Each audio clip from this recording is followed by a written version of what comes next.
It's out now on PC, PS4, and Xbox One.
Welcome back, guys. E3 on Twitch. I'm here with Ezekiel, me, DJ Tech Live, and in between, introduce yourself. I'm Chris Audi. I'm the level design director on Hunt. And I'm Angela Castro. I'm the product manager. Hunt Showdown, a game that many of you have been playing a lot of, and now I have been. And can you go ahead and start telling us a little bit about the game for the audience that is interested, that haven't really gotten a chance to jump in early access? So Hunt is a competitive first-person monster hunting game. So we got 10 players in a map, and they're all hunting down the same target. You start off, you recruit a hunter, you're going to be looking for clues, all finding the target, trying to get the bounty, banish the guy, grab it, and escape. Everyone's fighting against each other. Everyone's trying to get that bounty. There's only one or two available, 2 targets max. We've won 1 or 2. We have a spider guy called the Spider. Oh yeah, that thing is terrifying. Yeah, We hear that a lot. Yes, and then we have a guy called the Meathead and Butcher. the The Butcher. Butcher. I always Butcher. call the Meathead. I'm so I was like, sorry. did you change your name on me? Yeah. We have the Butcher, so he's a little bit more hardcore. Right. But yeah, that's it. Absolutely, absolutely. When it comes, and the thing about the bounties is, it's not like, okay, we beat a team, we can grab the bounty, and we're safe. Yeah. It's danger all the way to the finish line. Yeah. So when you actually get the bounty, is that every other player can see you, right? They're going to see exactly where you are, they see exactly where you're coming from, and they're going to try to hunt you down. So the game is built a lot around the idea of tension. So we have a lot of audio cues, a lot of visual clues that you can see what other people are, where they're coming from, and you're constantly on edge trying to figure out where these guys are. You go around a corner at any minute, you could be a dead man. So. Oh my goodness. Jesus. As intense as it is, you talked about some new things. Some new that are things are coming, yeah. We're actually seeing new footage. This is exclusive right now on Twitch. This is the first time you guys probably have seen this. Yes, we haven't shown this before. No, this is all new. So this is the flare gun you're seeing right now. This is a new item. It's going to be able to light up the nights a lot. You can see it right now lighting up AI, so it's pretty flexible. It's not going to take up a weapon slot. This is our Tomahawks trait, by the way. Yes. Yeah. So the world weapons we have will actually be weapons that you can throw. You can pick them up and kind of launch them. We had these world weapons before that didn't have super much use in the game, but these can now be thrown and used as ranged weapons as well. And also a lot of people on Discord have been asking us when can I throw this hatchet? So what you're going to see here, this is the Hive Bomb. So this is like the attack that the Hive does. Oh my but God. You can use it yourself. So it's like a homing weapon. Yes. It'll kind of zero in on these guys and chase them down. And you can kind of use the antidote to get rid of the poison effect if it comes to you. You will see in a bit. Yeah, that'll happen in a second, actually. Yeah. I honestly thought you said hype bomb. The Hive Bomb, yeah. You throw it and it's like Darude Sandstorm starts playing like. It really gives away your position, which is... Yeah, exactly. No, I think you throw it at another player and the hype surrounds them and. Yeah, a lot of fireworks going off. But you mentioned your Discord and people talking to you. I actually wanted to know. I wrote this down. You've made improvements to the game. Take us through that process. And I'm assuming like a fan communication has something to do with that. Yes. Yeah. So we launched the game on early access on February 22nd, and we have, of course, like besides our social media channels, we listen to our people on Discord. We have over 20,000 people just every day there talking. So it's pretty intense, but we're all there a lot of the time. So we're always listening. We also have a feedback platform where people can submit ideas. User and, voice. yeah, and people can vote on their ideas. So it's really cool for us to quantify what people want. So we sit together, like from the marketing team, from the community managers, we sit with the development team, and we try to turn all of these ideas or all of these, for example, game balancing suggestions into actionable items that we can put into the roadmap. Yeah. So we are always working together when trying to figure out, okay, what do we prioritize? We have all these ideas for the game ourselves, but we know that we have to add all of this cool stuff that the community wants. I mean, Right. a few things that you're not going to see in the video that we're actually adding coming from community kind of requests. Like right now, we're going to talk also a little bit about a new feature that is not shown here called the Boost. So this is a huge change to the game at the moment. Like a literal boost? Like, okay. It's kind of like that. So what we had is we wanted to address the idea of camping around the boss targets, right? Okay. So if you played it a lot, you know Yes, that people often like yes. sit around. They would rather just wait Absolutely. for people to go in and do the hard work, and then you And kind then of go in at the end, Yeah. yes. So the idea right now is that if you go in and you're the one that takes the target down, you do the banish, you've taken the risk. When you grab that bounty, you're going to get what we call the boost, and what it does is it changes your dark vision for we give you like a pool of time that you can spend when you want. And what it does is it will make sure that your dark vision shows up the positions of other players within a radius, right? So within 100, 150 meters, you're going to see where other teams are, right? So you can plan your escape and you can figure out how to get out there in the best way. Now, that is a limited thing. It's not going to last forever. You're not going to see players across the map, but it's going to give you a bit of an advantage and an edge. And internally, we found that players were really eager to get in and do the kill and get the banish themselves, right? Yes. It could be also in the future that we will allow that if you drop a bounty and it still has a charge left on it, then you pick it up, you'll still get what's left of the charge, and you can use it to kind of see the positions of other players and stuff like this. But it was a big game changer for us. So we're really excited to see what people think of that and their reaction to it, and And get we'll some be time. showing it very soon. So. Yeah. Oh, great. Yeah. We also are introducing a few features that players were demanding as well. Spectator mode is coming. Oh my goodness. If Yeah, you're dead, Yes. yeah. dude. No one wants to look at the sky anymore, right? When you're dead, you want to see your buddy and see Yep. what he's seeing. Yep. So if you're in a team, you'll be able to see through his eyes. We're There's also the death screen as well. The death screen, You'll yeah. be able to see who killed you, So what like weapon killed replay. you. So you had to crawl in yeah. the sky, or yeah. Yeah, like great. and how far away they were, all that stuff. So there's two features. One will come later, which is what you just described, like the replay thing, Yeah. like the end of session thing. That's a lot kind of more down the road for us. Okay. Immediately right now, we just want to show who killed you, how far away they great. were, with what weapon, so players can understand a bit like what the situation was at the time, right? And then the final thing we have is the looting. So looting was really high up on the wish list for players. We've introduced like our first version of it, which is going to be you can pick up ammo off dead hunters. If you took a consumable Great. in, then there's a chance as well that you can pick the consumable up from them Awesome. and get it replaced. that was definitely huge. Yeah. Very cool. Just as I just want to know if you have a count since the game started in early access, how many updates, big updates has it gone through? I don't know, Big updates? several, I'd say. We had Bigger yeah. updates, I would say about 3, because we Yeah. had the performance patch, which was Okay. one of our first big main patches, and it was a performance update, so we were focusing mostly on that. And Sure. right after, we had a content patch, Okay. like patch 1. And it was a bit weird to call it content patch because it was not that it was only content, and Right. from now on, we are not doing only performance or Yeah, yeah. only content. We're trying to Okay. mix everything up because Yeah. we have different teams working on different things. Yeah. Sure. So we're able to actually mix both of them, the stuff together. And the last big update was we added scopes to the game. Yeah. Oh wow! Oh, that's huge. Yeah. Yeah, I know a couple insights. people are going to be excited about that. And we also, I mean, we had like kind of these long time periods between patches, like 6-7 weeks, and we thought that's not getting content out quickly enough. We wanted to get smaller things and just Right. deliver them more quickly. So now we're shipping patches every couple of weeks.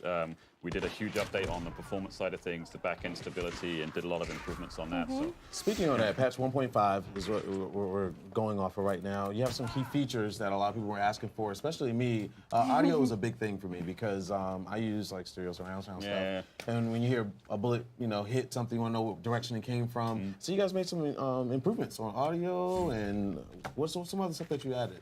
I mean, the stuff that we just basically went through, this Right. the spectator mode and stuff, is going to come real soon. We're not giving actual specifically date that's going to be, just because it might be a few days here and there, and we don't want to, it will be really, really, really soon. It will come incrementally, but we're not going to put any specific time on that. Another thing I just forgot is we will be giving you more information soon about another map. You read my mind because you knew it was coming. Yeah. I was like, roadmap down the line, a little loose. It's again something players were really asking a lot about, like when are we going to get new maps, new content, stuff like that. Maps So, and hunts. yeah, there will The be a map. mercenaries. Yeah, we'll do that. It's coming, guys. They know. They already know. Is there like, because with video gamers, sometimes they have a tendency to get outlandish and stuff like that. What has been the oddest request to put in the game that has gained some traction? Oh God. The oddest request. I don't know. I mean, none of them are really odd. They're not? Okay. No, Okay. the community is like amazing at suggesting stuff. They have some really cool ideas. Like I know that they've discussed werewolves a lot. And that's what I was gonna Yeah, say, yeah. that people want werewolves, Yeah. or that they want like a pet wolf that reveals the location of other people, that can like sniff people out. Yeah. But I mean, we have hellhounds in the game, and they're Okay. pretty scary. Yeah, You don't want to get close to No, them. those things do not play. Yeah. Oh, we no. buffed them recently. As Oh, well. Yeah, what? Yeah. They were already destroying you. Yeah. Now they're gonna get double destroyed. Gosh. Okay, so I'll be totally honest with you. I haven't had a chance to check out the game yet. How do I jump into this? Like, say I don't have any friends. I do though. Yes, plenty. But I want to jump in and play.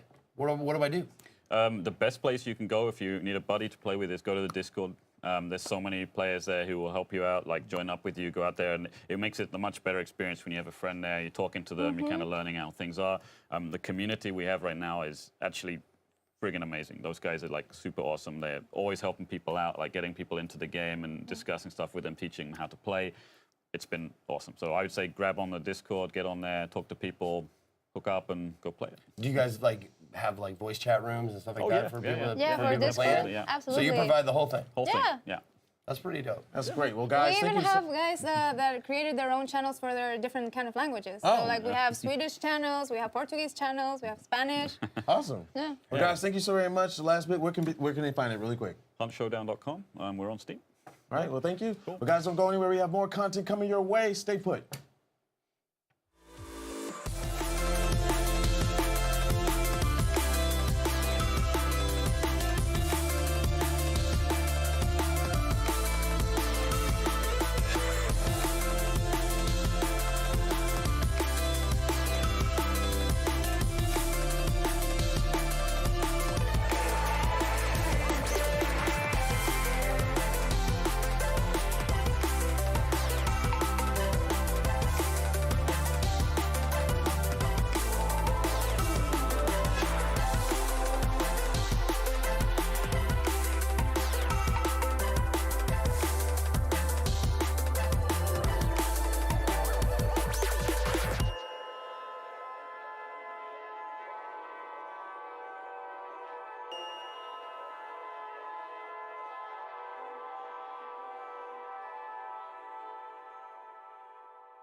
Lines numb outside myself,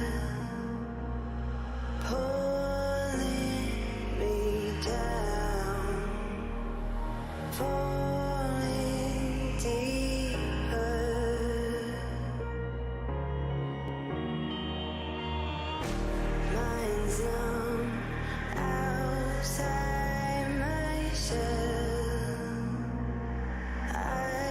don't belong,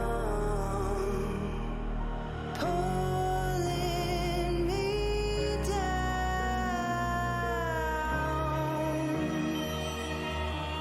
Stand still, tides fading into the darkness.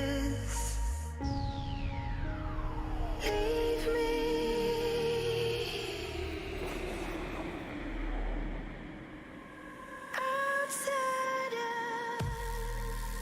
What's up, everybody? Welcome back. Here we are, Okadrian and Ezekiel III. Dude, it has been a blast this E3. I cannot keep count how many games that I want. I know. It's every year, like last year, this year, it's been a long list of games. I can't wait. I want to get my hands on Hunt Showdown. Yeah. I think it's going to be great. There's a myriad of indie games that I want to. You got a visitor, bud. Hey, man. It's from, you want me to? Oh, you want me to? Yeah. He wants me to eat. Oh yeah. Oh, and he even bowed to you. It's like a cat. It rubbed against me. Good kitty king. Thank you. Meow. You want some? Neko meow meow? Absolutely. That's cat-tacular. Extra crunchy. Extra delicious. You know what? We had this problem the other day What's that? about talking with our mouth full. Yeah, kind of rude. Tasty rude, but still rude. So I have an idea. I'm gonna act out a game. I want you to guess what it is. Okay. Okay. You get one. One game? What, two? Go. Oh, yo, man, get scared and pressure. Go. Not until you apologize. I'm trying. Thank you. You all right? Yeah. All right. Ready? Ready, go.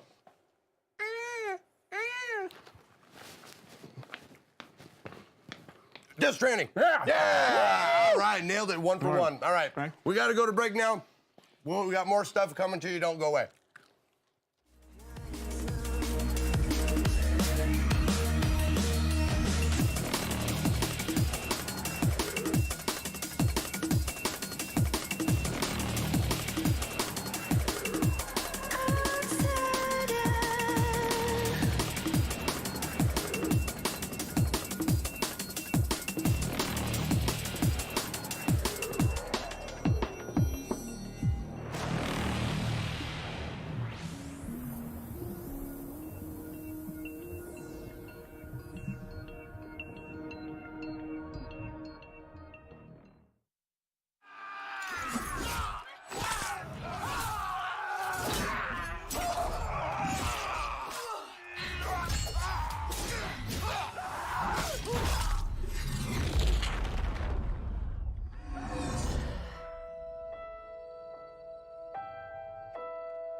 Fire is burning, casting a shadow. People are watching, waiting for the fall. Tell them something is coming. There's blood in the water. Give them a warning. Let it all come crashing down. Burn the castle to the ground. Hang their lives, no disguise. It's our time. Let it all come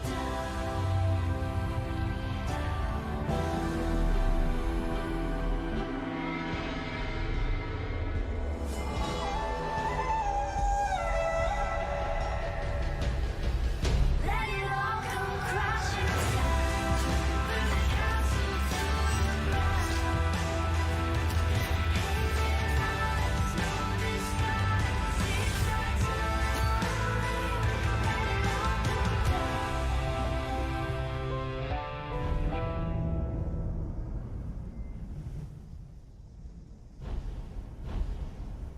it all come Hello and welcome back to E3 on Twitch. I'm Anna Prosser Robinson, joined by my co-host DJ Tech Live, and we are here with Damien to talk about For Honor Marching Fire. For which you just saw a trailer that is just mind-blowing. Yeah, I love that trailer. You like that too, DJ Tech Oh my Lab? goodness, man! Every time I see it, it's like seeing it again and again. You find something new within the trailer that you could just harp on. Oh, You have a lot of little details Yes. about the new game mode or the new heroes. Yeah, I love it. Before we get into some of those details, because I want to hear about Yeah. those, if someone's not familiar with For Honor, how Yeah. would you describe the game to someone who's just becoming familiar? It's a melee action combat game, I would say, in a medieval fantasy where knights, Viking, and samurai fight each other. And now you have the Wulin faction, inspired by Chinese warriors who join the fights. Yeah, tell us about some of those tidbits in the trailer that people should pick out and notice some of the new things. You see some of the ingredients of the new game mode, like the ballista, the cauldron that you can use to hit the ram. So you have a lot of little details like that that teases some of the ingredients of the new game mode. Awesome. And the new game mode is being called an update to the game, right? Yeah, so we're doing the biggest update we've ever done, in fact. That's called a Marching Fire update. That comes with those 4 new heroes from the Wuling faction, the new Breach mod. We have a graphical update as well that we spoke before. And some other surprises like a new single-player content, things like that, and more to be revealed. Why was now the time for some of those updates? You know, we worked a lot on the game this past year with the community to improve, to balance the heroes, for example. We moved to dedicated servers because we had some connectivity issues at launch. So now it really felt like the game was in a good place to expand the world, to introduce new type of content. A big mod like this one that lasts with 30-minute sessions long, very intense, very team play. So it was the best time to do it. you know, it's funny. The Breach. I got a Yeah. chance to put my hands on it, and the dedicated servers and stuff that people have been asking for a long Yeah, time. yeah, yeah. Having that much action on the screen, I can tell you, it was smooth and flawless. I had so much fun seeing all the fire, the atmosphere was there, graphics turned up, the new graphics kicking. What went into going into Breach and making it work? You know, when we started working on that mod, it was many, many months ago, we wanted to do 2 things with that mod. First, we wanted to fulfill the castle siege fantasy. It was one of the biggest fantasy that we had a bit in the story mode, but that we didn't had yet in the PvP world, and it's really something we wanted to have. And on the other side, we wanted to have a strategical game mode. So something with more depth, bigger scale, longer game sessions, and also that rely a lot on team composition, team play, how you play with your friends. You have a lot of things going on at the same time, and you really need to do different things in parallel. So you really have to play cooperatively with all the members of your team to win the battle. Absolutely. It looks gorgeous, and I know, Frank, for you, sometimes the kind of historical fantasy is really Yes. exciting, right? Yeah, yeah, exactly. I mean, you guys nailed the martial arts in this because I've been a martial artist all my life. Okay. A lot of people don't know. That's cool. And just seeing the different styles. And Yeah. You were really hitting home on that. Yeah. What was the building blocks of that? Did you guys have an actual martial artist in the studio? So we have our mocap artists have done some martial arts. We have many people from the team also who did some martial arts, like our creative director. From the actual team? Your art Yeah, director? yeah, and our creative director has creative done director. some Really? martial arts. Wow. So yeah, we have. It's not something foreign for us, I would say, but when it comes down to create a hero, we always start with the weapon. In fact, their dev name is the name of their weapon. So, for example, the Qiandi, which is the Chinese general, he has a Dao sword, this curved sword, and so he's called the Dao internally. Because we always start with the weapon, and then we try to create a character that fits well with the weapon. Oh my goodness. In the play style, in the how he behaves, how he moves, and the type of moves he Oh, does. interesting. Why is that? Why are the weapons so important in a game like Because that's what is at the heart of Honor. You know, when we've created that game at the beginning with the art of battle, so where you choose which stance you have, if you block on the right, on the left, on the top, and how you move will land. Everything was based around that. So we really wanted to create that feeling that you were holding that weapon and hitting your opponent with it. Tell us a little bit about some of the new characters, some of the new updates. What Yeah. are some of the things we're seeing here? So that we might be here excited we're about? seeing, for example, the 2 of the new heroes of the Wulin faction. So this one is the Qiandi. He's a vanguard. So a type of all-around character that it's good to start with, and he's also have some layer of depth. He's doing a lot of moves by dodging. So he's in the playstyle. He plays a bit like the Kensei, for example. Right. That I do play a lot. I love the Kensei. So I'm playing right now. I'm playing the TND a lot internally. We have also the Shaolin monk that we saw a bit before. That is also something we really wanted to have Yes. in this winning faction. Here is the warden behind the Shaolin, which is one of our iconic warrior of the Knights faction. He just killed Guan Yu, which is also one of the Wulin heroes, based on a very famous warrior in China during the Three Kingdoms era. And the fourth hero is Dunuxia. She's an assassin and she has hook blades, and so she can grab the weapons of the other players with her blade, and so really new types of moves that are super cool. I don't know if I saw it, but I saw a hint of her finishing move. One of her finishing moves. She was like Yeah. sitting on the back of the person, and oh my gosh. It's one of her execution. It's amazing. That's insane. So in the Breach, I want to talk a little bit about Breach Yeah, and give yeah. them a little bit of my idea. So you have two teams, Yes. teams of 4. Yeah, teams of 4. Okay, With and, a lot of NPCs. right. So you have your soldiers, you have archers, you have captains, the king as well. The king and the minions. Yeah. So one side is defending, one side is attacking. Yeah, so it's the first time we do an asymmetrical game mode like that. So the attacker team, their mission is to escort the ram, breach through 2 gates to reach the king and kill the king. Or the ruler of that area, and the defenders, they need to stop that, and they have many tools to do that. So they have different archer points that are shooting at the ram. So the attacker, their mission is to try to grab those archer points. They have the cauldron, who is so firing boiling oil oil, fire. on the cauldron. It's Yeah. amazing. So it's dealing a lot of damage. So you need to be careful on that. When you're attacking, you need to deny those points because we're super strong. Yeah. And you have some healing zones. You have also Get your ballistas. the ballistas. You can also put a shield on the ram if it if it got too much damage, or on the gate. So you have many different ingredients like that, and that's why you really need to split your team. Maybe sometime regroup and split back if you want to really take the upper hand on the game mode. Sounds so much fun. Like like you said, the fantasy that you can Yeah. build within that is going to be so exciting. Where can people go to learn more, and when So might they get their hands you on can the go game? on foreignerthegame.com to know more about Marching Fire, and it will be out on the 16th October. Great. Thank you so much Thank for your you. time, Thank you. Damien. Thank you. And you don't go anywhere, because we've got plenty more coming your way from E3 on Twitch right after this.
What's up, everybody? Welcome back.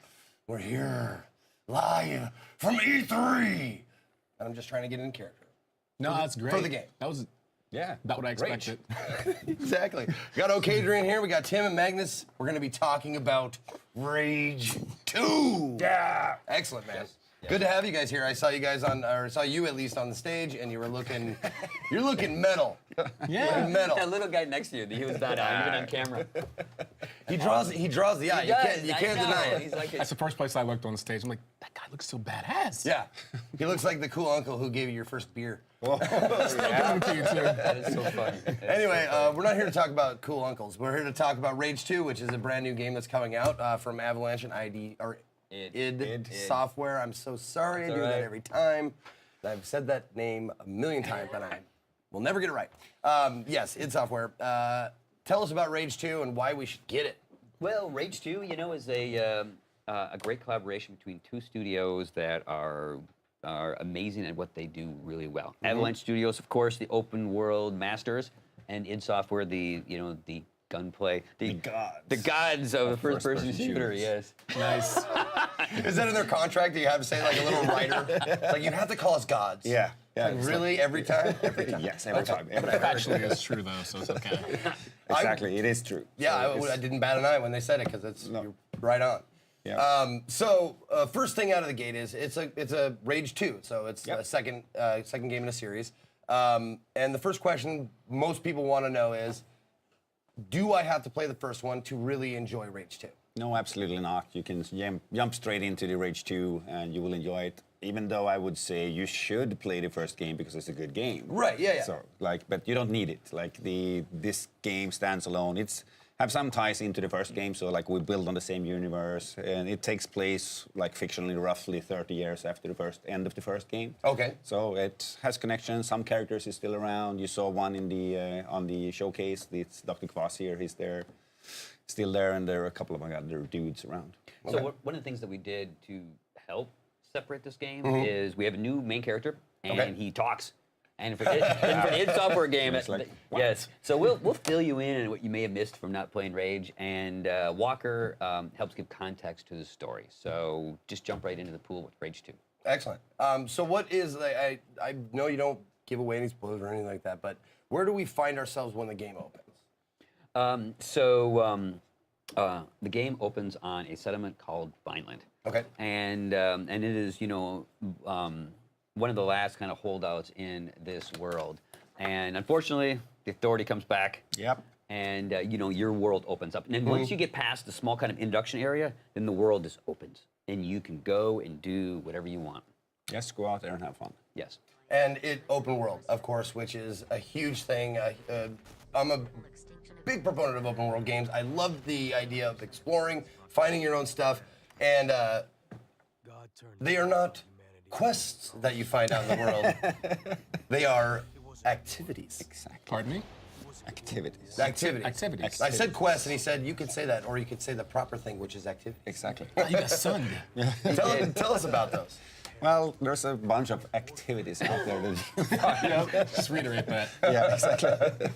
Well, it's all kinds of stuff. So we have the main story, of course, that is one type of activity you can do. And that is, though, non-linear. So you can do, as Tim said, in the beginning of the game, we'll let you out and you can go explore wherever you want. And there's different strands of the main story that you can follow. You know about a few of them, but the whole main story part is about finding people that will help you fight the authority. Now, since you have this large open world available right away and you have all these activities, how does progression work? Does it work per level system? Does it work per weapons, skill tree? How do you know if you're progressing to meet the confrontations ahead of you? Well, you have a couple of different areas where you can progress. Obviously, weapons. We love weapons. That's the base of what you have to interact with the world. So a range of them, you need to find a set of weapons for yourself. All weapons are upgradable with a couple of choices within them and so on. We have the thing that we haven't really talked about yet, but we have a thing called nanotrite powers. It's based on the word I can never say. Defibrillator. The defibrillator. Yes. Or whatever. Defibrillator. The clear machine. Clear. Yeah, exactly. And I can't pronounce it. But that was around in the first game, and we wanted to expand on that. So we have used the nanotrite tech that we have come from that game to have some other powers in there. You see Shatter and you see Ground Slam, which sends enemies flying around in all different directions. They are also upgradable in different ways, and so like so that's increasing the another radius? exactly. You Nice. find new ones and you upgrade those. We have the support items like the return of the wing stick, the fan favorite weapon from the first game returns. It's like again we have pushed that even further, so you can use that in different ways now. You can lock onto enemies. You can even bend it around corners to kill them and That's so on. sick. So, yeah, so you'll see that in a moment here. I actually wrote down combat is special. Yes, yes. Because you said Good special notes. combat, and I was like, okay, let me write that right down. So, can you tell me what that means? So at the core of the experience is the first-person action, and we have it up on the screen right now. So of course we have over-the-top meaty weapons, situational guns, but it's those nanotrite abilities that Magnus talked about, and you have the ability to combo them. Right there, we went into overdrive, so you can use things like slam, shatter, and you can send enemies up in the air and hit them with the wing stick.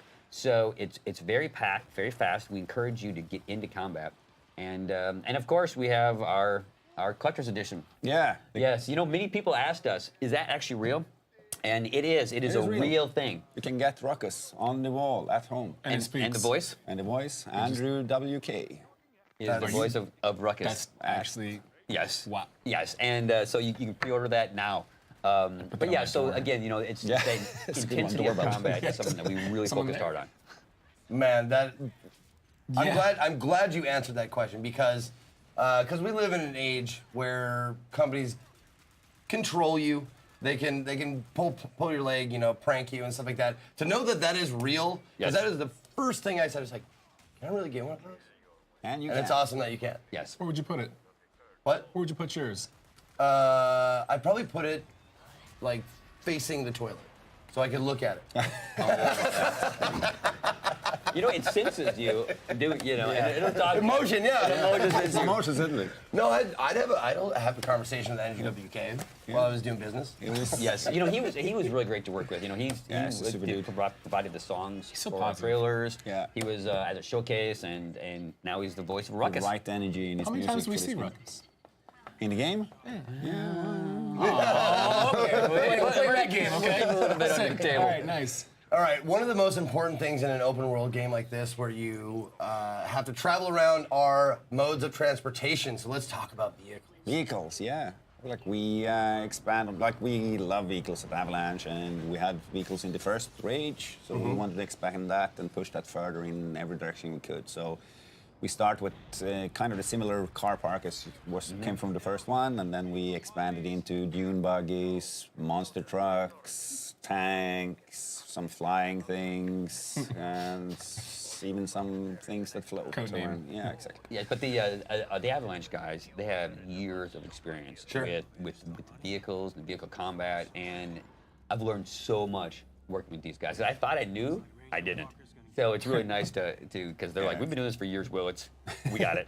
Just let us So, take care of this. Yes. Yeah. No, and that's with the post-apocalyptic.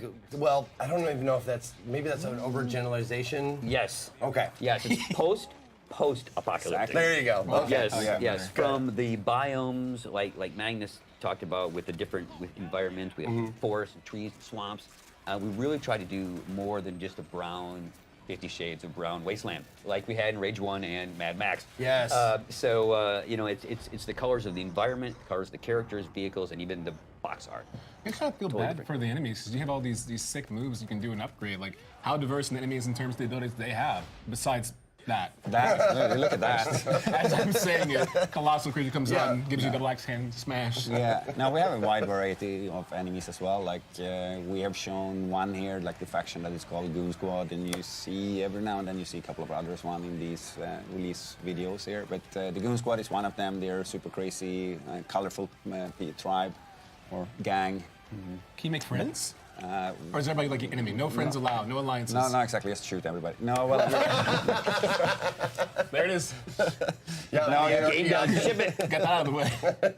No, we have. yeah, we have friends. Like there is people that you need to find out in the world that you can help with different things so they can help you defeat the authority. So you need to rebuild the resistance to be able to fight the authority. You can't take them on your own from the beginning. Makes sense. But you could try. You can try. You can go. You can try. I Walk mean, right up to him. Yeah, you know, you again, can it's do that open world. You know, when you get out of Vineland, if you want to make it, go for it. Yeah, Go do for it. Try do it. Has anyone done awesome. it yet successfully? No. You said like it's not impossible. Yeah, it's possible. We'll just see. We'll just see how it goes. Yeah. It's also possible It's a challenge. that I become emperor of the world, but Exactly. it's probably not going to happen.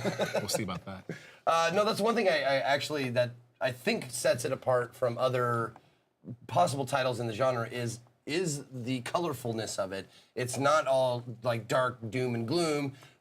There is some really cool there's some sense of humor. Yeah. In the game. Yeah. How did the writing process for this go? Like, huge team of writers, or is it like? Well, we have a couple of writers, like the main guy, my good old friend Odd, great name by the way in English. It is a great name. He's the main writer for the game. We have had a couple of other contractors in there. Tim himself is helping out, and like he wrote a lot of the stories from the first game. So it's like a good bunch of people writing the main story. It has the tone of a little bit of, well, it's hard to say. It's not funny, but it's lighthearted, I would say. Yeah, Sure. And Yeah. games are supposed to be fun.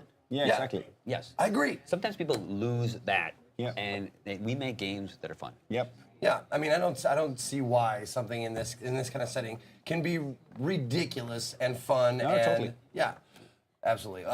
One thing that we had as an inspiration early on, super early on, was actually comics from the 80s and 90s that was set in the post-apocalyptic world, because they were funny and colorful and bright. It's like that's Violent. I'm thinking Tank Girl. yeah, Maybe, for was it? example. Okay. Yes. Stuff like that. Yeah, that's awesome. I love Tank Girl. It's Yeah, great. and so like we wanted to bring back that tone of the post-apo settings rather than the now a little bit overused traditional.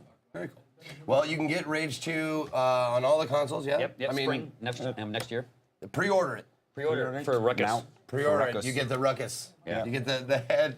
collector's edition. Yes. The motion Detecting. activated, motion detecting Andrew WK mutant head. Yeah, that Yes. sings. That sings. And take the beat the game in 30 minutes challenge. Yeah. Yes.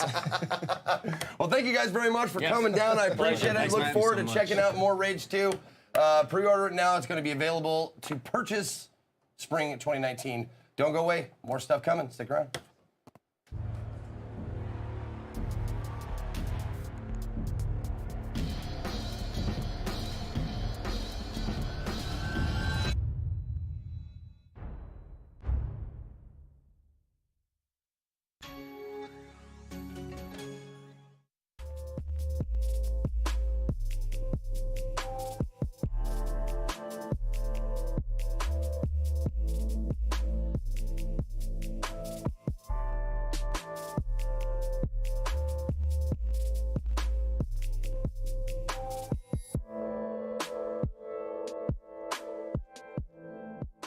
Do you really wanna love me that like you say you do? Give it to me like you say you do.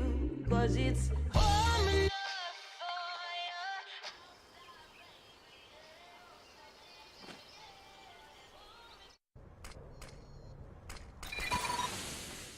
Incendiary out.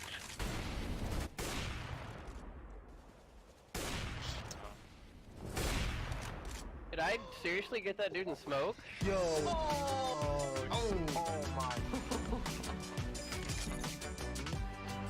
Game, record, and stream without compromise. Only on Intel Core i7.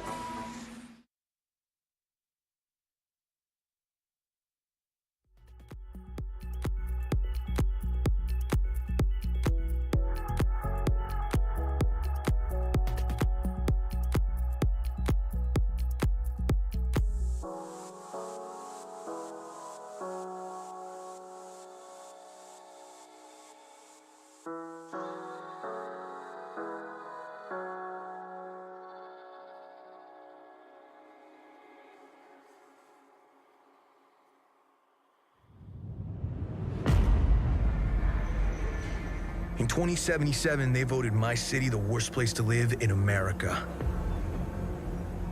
Main issues, sky-high rate of violence, and more people living below the poverty line than anywhere else.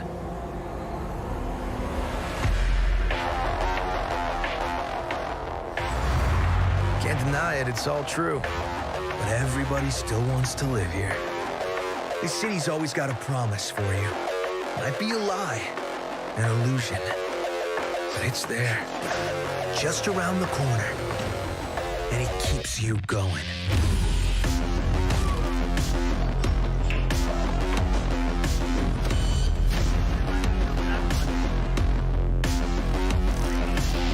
It's a city of dreams.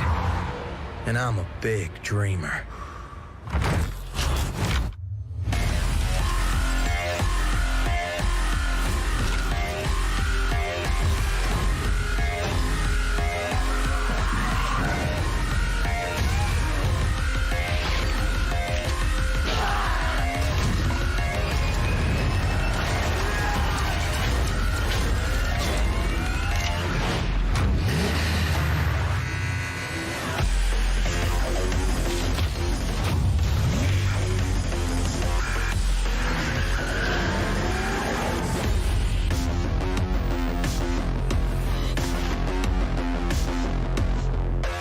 Oh, man!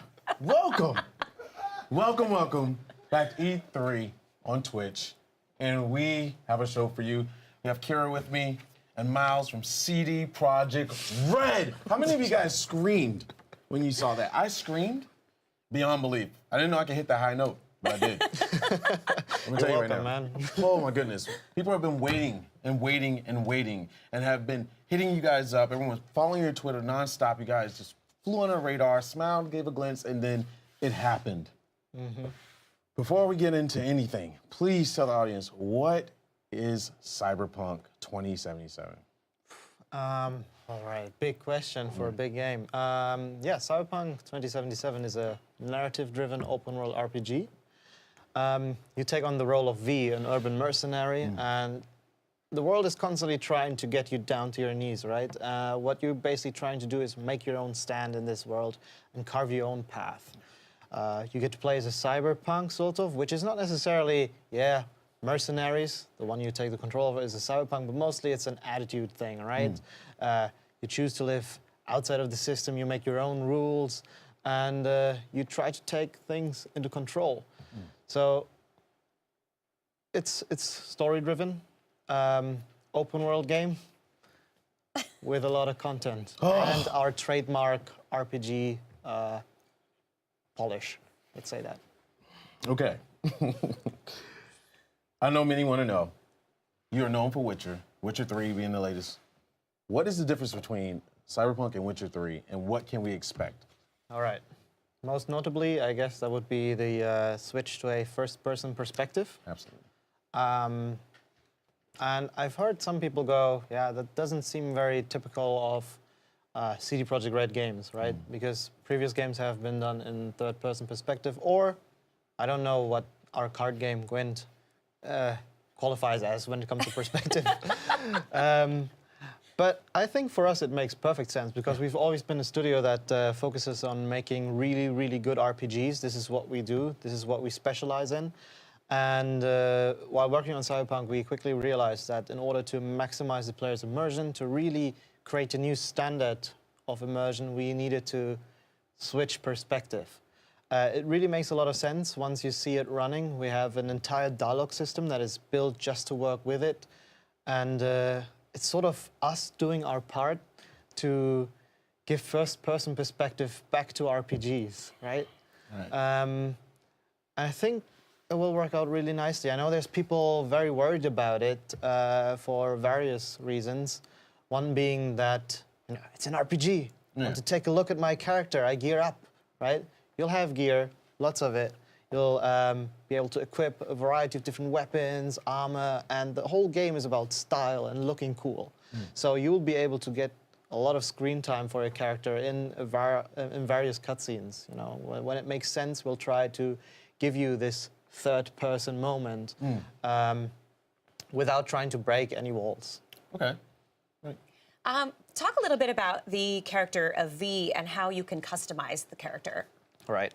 As I mentioned earlier, control is something that V wants of her life, right? In a world, again, that tries to bring you to her knees at every point, you can only take your life into your own hands. And we kind of mirror this with our approach to role-playing games. So in this case, we decided to give you this control by allowing you to fully customize your own character. That includes the gender, but also things as you choose your origin, your life path, where you come from, what your ambitions are, and of course, role-playing stats. Then the whole ordeal of your visuals, right? Body type, hairstyle, whatever, you name it. And you can really make V your own character. Can I put some tattoos all over V? You could. Oh my goodness. And this changes how your character is treated later in the game. Absolutely, yeah. Not only the life path, but also the gender has an impact on how people in the world treat you and perceive you. Okay, and you were talking about you can choose how your character looks.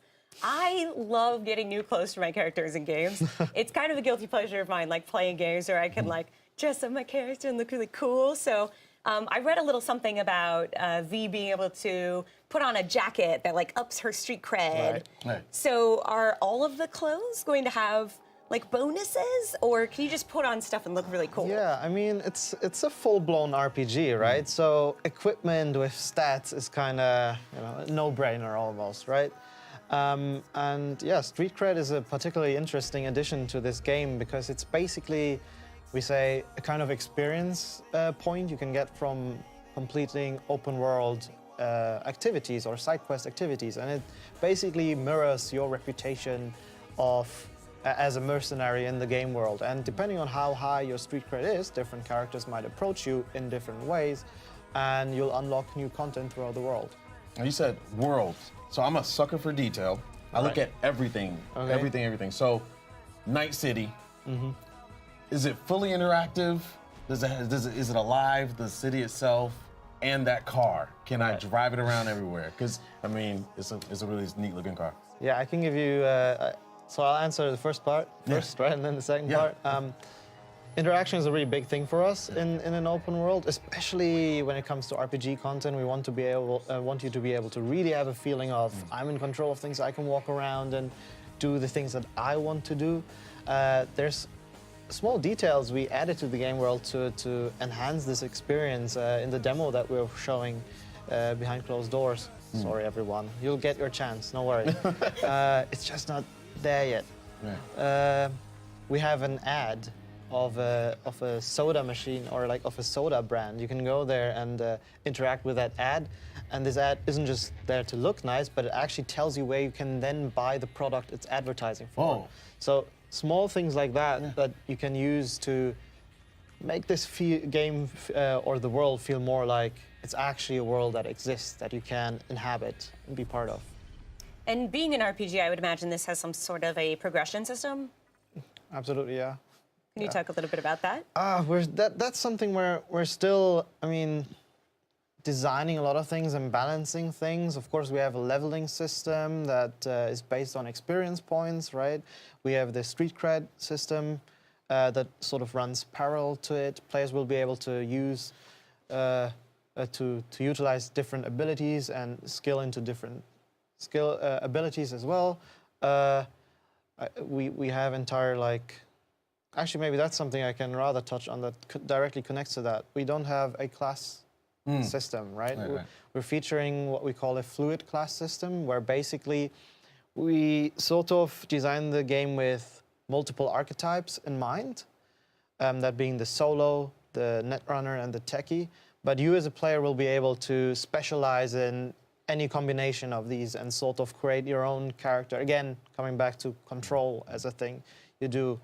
And even here, depending on how you sort of invest your character's life, if you will, people will react to that. They'll see, you seem to be particularly skilled in this branch of thing. Maybe you can help me out in that way. So you really get to build your own, say, brand within the game world. All right, so in the trailer, somebody was getting their eyeball ripped out. All right, we have to touch on this. So is that a way to upgrade Your again, character? sorry. Ripping the eyeball out, arms. Yeah, absolutely. We call this in the game. There's people, they call themselves Ripper Dogs, which are, I mean, the name sounds vile, but their business is only really, let's say, crass from our perspective, right? In the world of Cyberpunk 2077, having implants is as normal as people having tattoos. And going into tattoo studio is also not something that is, you know, like necessarily a very freaky occurrence. So people just go to these doctors and get their arm chopped off and replaced with something else, right? And or in our case, and we showed this in the demo, we replace your eyeball with a cybernetic eye that allows you to scan objects and zoom at certain things in the distance. And this is actually a cool example where first person enhances immersion and how we use third person to make this still look good. The cutscene we're showing in the demo is one where basically your eye gets linked up to the new eye, or basically your, I guess, your nervous system, right? And then you have the scene where the Ripper Dog in question takes the eyeball and actually sort of like, you see yourself through this new eyeball. You know, you're looking at your body while you're being Oh my gosh. It's not necessarily for the squeamish, I guess, but there's no blood in that scene. It's just very cool, right? You get to see your own character, and the fascinating thing is really how casual it all happens in the whole thing, right? You as a patient, you're like, fine, I'll just let this happen to me. And the doctor, for them, he's almost like a dentist. He just kind of goes through the motions, like, yeah, do you feel anything? Or I'll just take out your eyeball, right? I'll just put it here and just move around. Now, if we were to trick out our character with a whole bunch of different cybernetics, is there any kind of a repercussion that V might experience? Oh, that's an interesting topic. So we're still experimenting with these. In the world generally, because we're inspired by the source material a lot, we have something we call cyberpsychosis, which people think or assume is caused by people implanting themselves with too much machinery. Now, we're not entirely sure if this will affect the player, but it is definitely part of the game world. Wow, Miles, we don't have enough time to answer questions I want to ask before all your eye-ripping action. Where can we find more information on the game? That would be on our social media. I guess we will be posting anything that comes up as soon as possible. And I don't know. It's really freaky for me as just a small game developer. You know, we're all over the internet right now. You'll be able just find us. All right, guys, there you heard it first. For more information, make sure you tune in. And also, we have more content coming your way. Stay put.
PlayStation. Welcome back to E3 2018 right here on Twitch. I'm Adrian here with Kira. More importantly, we have Dominic and Jeff here to talk about, first off, Studio Pixel Opus. Yes. Thank God. Perfect. We had practiced that the entire time, so thank goodness. And we have Concrete Genie here.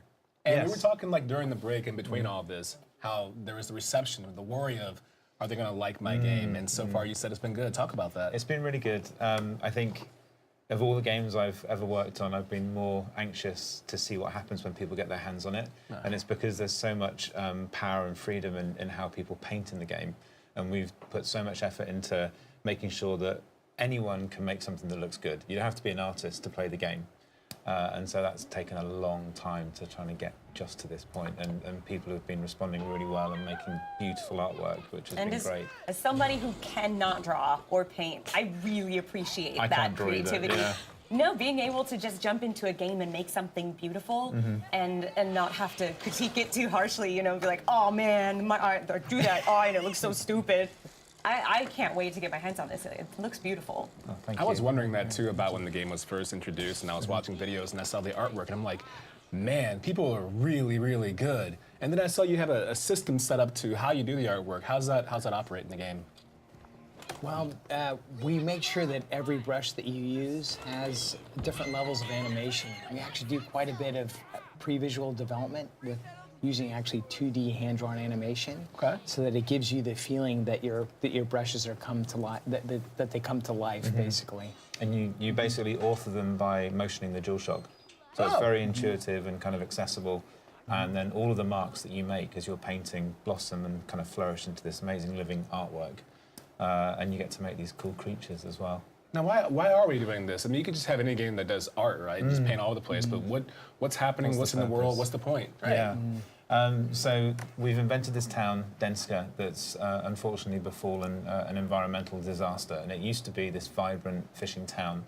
And our main character actually grew up there. But unfortunately, everybody's moved away. and he discovers that his magical paint can actually rejuvenate the world and bring back the light and the life. And so he's trying to save the city, basically. And another big aspect of this game is that he's Ash is being bullied. Can you talk about that a little bit? Yeah, you know, right from the very, very beginning of the concepting phase, the very first ever idea, which came from somebody on the team, our VFX artist, Ashwin, he drew this painting that was really inspirational, and it was about a boy who was standing up to being bullied by drawing these amazing characters into the wall, and he imagined them protecting him. And we kind of dissected that idea as a team and thought we could have something important to say about it in gameplay. And so we started working on making your own artwork and making sure that you could author things and feel like they were yours. I just felt that. The little high five to a made basket. Well, and you know, making sure that you care about your creations and your creatures is really, really important, because as the story progresses, the bullies push Ash around more and more, but they actually then start ruining his artwork as well. Oh, no. Oh, so the artwork stays, but the bullies just can ruin it? Yeah. Why don't you just throw paint in their eyes? That's so mean, man. Well, it's an interesting way to make a player understand what it would feel like, because it's not just Ash's artwork, it's your artwork as well. That's true. So it's a personal effect on you. You're like proud of your artwork. You come back later on and it's ruined. And you're like, I'm gonna make more art then. Yeah. Well, it's a good motivation to fix things, to kind of return things to how they used to be. Yeah. So these creatures that Ash is creating, do they have a special name, or you just call them creatures? We call them genies. Sorry, I should have said Genies. that. Yeah. Concrete genie. There it is. Hey, we get it. The thing. And every time he makes one, you have to go and touch the wall to bring it to life. Which is another That's reason beautiful. why he does it. Yeah. Oh my goodness. So while he's doing these paintings and creating these genies, he's basically drawing himself some friends. Exactly. They're the friends he wished he had in real life. That's just so beautifully tragic. That's what to say. Like, I smile and then I frown. Like, Yeah, wow, that is that's super sad. There's something melancholic about it, but the story takes you on a journey that will help resolve a lot of these things. How many bullies are there? There's 5 in there. Yeah, and they're the gameplay pressure as well. So obviously that has to live in the gameplay, and you have this mission to paint the town and rejuvenate it, and they're the ones trying to stop you. They don't want you to do that. You know, they love hanging out here because they can do whatever they want. You know, there's nobody else around, and so they're the gameplay pressure as well. It sounds oddly familiar, like to Twitch almost, having like a creative outlet and doing creative streams, and you have bullies come in there and try to take it away from you. That's true, yes. It's depressing. No, wait, honestly, that is a perfect like allegory for Twitch. Is, you know, a lot of people start because they don't have a lot of friends. They want to overcome social anxiety, or, you know, just reach out to people. No, you're absolutely right. I'm Wow. just trying to bring life back into the area you're in. Man, now it hits home even more. Jeez. That is the allegory we have going right here. We saw them collect a piece of paper, like a little parchment that had a drawing on it. Is that the progression you get as far as art? Yeah, so at the beginning of the game, one of the story beats that we have is the bullies actually steal his sketchbook, and they rip all of the pages out. They're the worst. They are the worst. Oh, They my are the goodness. worst. And they rip all of the pages out and scatter them into the wind. And so chasing them down and getting them back is a really important part of the gameplay as well. And each time you do, you unlock one of these brushes that you can see, and that's how you kind of progress and get more of them. They're all different. You know, they behave differently, and there's nuances to how you can kind of paint and put them down depending on how quickly you use the stroke or how tightly you're pressing the trigger and things like that. So. Yeah, we have all different kinds of palettes, and the different environments are going to have very different moods as you progress through the story. Good. Yeah. Maybe you could talk a little bit about how you selected the different types of paintings that people can use. I really think about that a lot. Games where you can kind of create things. You know, Little Big Planet, you can make things and like stick feathers on it and stuff. How do you select the different branches and leaves and flowers? How do you pick those? Do you want to answer that one? Yeah, we have an amazing character artist named Lansing, and she does just a spectacular amount of different kinds of creatures. In fact, we have them all over the studio, and I think there's kind of a little bit of her personality in each character. And then it's great to see people take some of those details, and then when they paint their own characters, we actually run different animation sets. So if you paint a character horizontally, they act more like an animal. They'll howl and scratch at the ground, and so it's really fun to see how they paint them and how they react with other creatures and react with the player. And depending on those attachments that you paint onto them, it affects the personality of the creature that gets made as well. Wow. So how does progression work in that sense? When you first start off, are you locked into one area and you cleanse that one and slowly move out, or is the entire thing okay? Yeah, so, it's like that. so it's like we call them like mini open neighborhoods. You know, so when you get released into a level, you have quite a lot of freedom to go around and explore. And Ash has like a kind of very agile platforming moveset, so he can take to the rooftops. And kind of escape the bullies like that as well. But you get quite a lot of freedom to explore and paint at your own pace. And that was something... Okay, I was worried about that. Yeah, actually. well, it's something that we've been tuning as we watch people play on team as well. They interact with your paintings like that as well. So they'll eat the apples or hide behind a tree and things like that. We wanted to make sure that you could play the game at your own pace. And so there's lots of places to discover on the rooftops where you're not going to get hassled by the bullies. And so you can paint away, but quite often when you want to get new pages or new things to play with, you have to risk going into contact with them and they'll chase you and push you around. And when he encounters these bullies, is the main thing to do to run away, to escape? Yeah, he can kind of brush them off and he's much faster than them as well, and he can take to the rooftops. They don't actually chase him up there as well. But yeah, you have some light stealth mechanics in there. As you're trying to avoid them, and you can manipulate them by shouting at them and kind of pull them from one end of the map to the other. Yeah, so you've got options in how you deal with them, and Ash has kind of risen above the kind of physical need to hit them. That's not what he's about. For all of us out there who want to experience this artistic endeavor, when can we get it? How can we get it? Where is it? We are working really hard to get this done by the end of the year. Okay, cool. Yeah. And what platforms can we expect it on? It's PS4 exclusive. And more info, we can go where? We have a website, Pixel Opus Concrete Genie website, and we're on Twitter as well. You can find me there. Awesome. It's been fantastic. Thank you so much. Thank you. Thank you very much. Thank you. We have more you. games right Thank here, you. E3 2018 on Twitch. So stick around, stay tuned for more. Don't treat me like a machine. We used to be so young and free. Yeah, baby, don't treat me like a machine. I could still be just what you need. No, baby, don't treat me like a machine. Wanna go to your apartment, take it back to where we started. We'll be everything you wanted, you wanted, you wanted. And I know it could be perfect, and I know it would be worth it. We'll be everything you wanted, you wanted, you wanted, wanted, wanted, you wanted, wanted, wanted, you wanted, wanted, wanted, you wanted.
Hello and welcome back to E3 on Twitch. I'm Anna Prosser Robinson, joined by my co-host Kelly Link, and we're here with Eddie, who is here to tell us about a new product from Alienware, this Alienware wireless gaming headset, which you just saw in that trailer.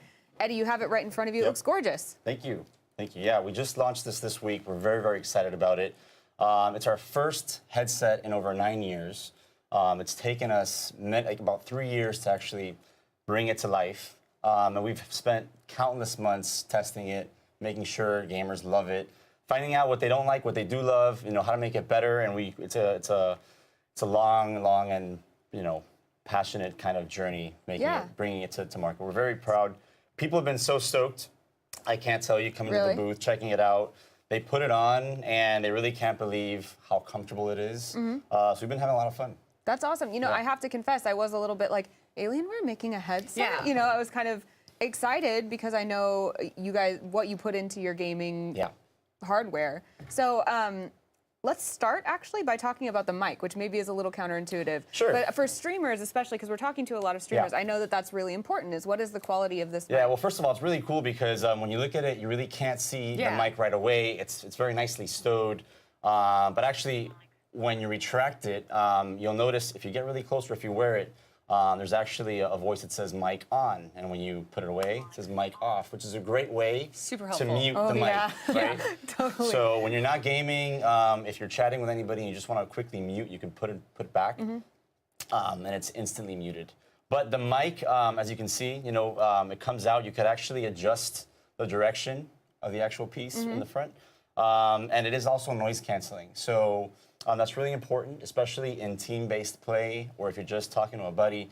It'll cancel out a lot of the frequencies that introduce noise for really crystal, crisp, and clear communication. Can you give us any of the kind of tech for people at home who are like, I know a lot about audio. Tell me what you're actually saying with this noise canceling. For sure. Mic. So, people will hear you clearly, which is critical. In fact, we have a dial on the back of the headset that it'll allow you to actually tune up and down how loud you hear people's chat and the voice communication. Or if you don't want to hear what's going on in the chat, you could actually dial it the other way, and it'll prioritize the game audio, the music, the characters, the effects, etc. How is it able to understand that through the computer by itself? If everything especially with an in-game chat, how is it able to tell? Well, so it actually knows that thanks to the drivers and the communication that it has with the game, it knows how to separate the game audio and the actual chat.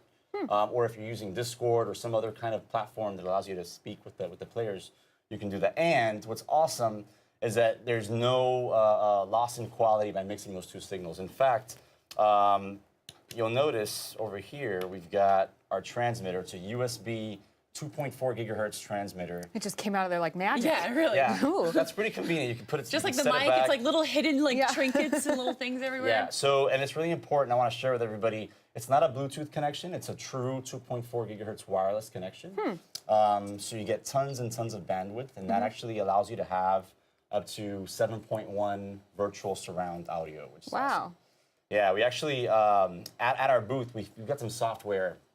It's called the Headset Center or Alienware Command Center. So it depends on if you have one of our newer systems, you could use Command Center. If you have one of our older systems, you could use Headset Center. And there's a feature in there called Audio Recon, which is awesome. So imagine being in-game and you suddenly hear, something in the far right corner. A small mini map will appear, and it'll show you where the sound is coming from. Really? So so Audio Recon's pretty cool. Does this work for every game? It works for a list of games, a pretty growing list of games. So we're pretty excited about that. Yeah. It's not available in every title, but it's a substantial list of games. Is there any kind of standouts that people might be excited to hear on that game list? Oh man, I can get back to you on that, but there's so many. Killer titles. Yeah, mostly first-person shooters, because that's where it's more critical, right? You want to know where things are coming from. But that's a killer feature. But more importantly, I think one of the things that people are going to love about this is just the overall quality, the overall design, of course, and it's actually pretty light and has durable materials. You guys can check it out for sure. Can I put it on? Yeah, absolutely. In fact, If you're in LA, That is nice. how does it feel?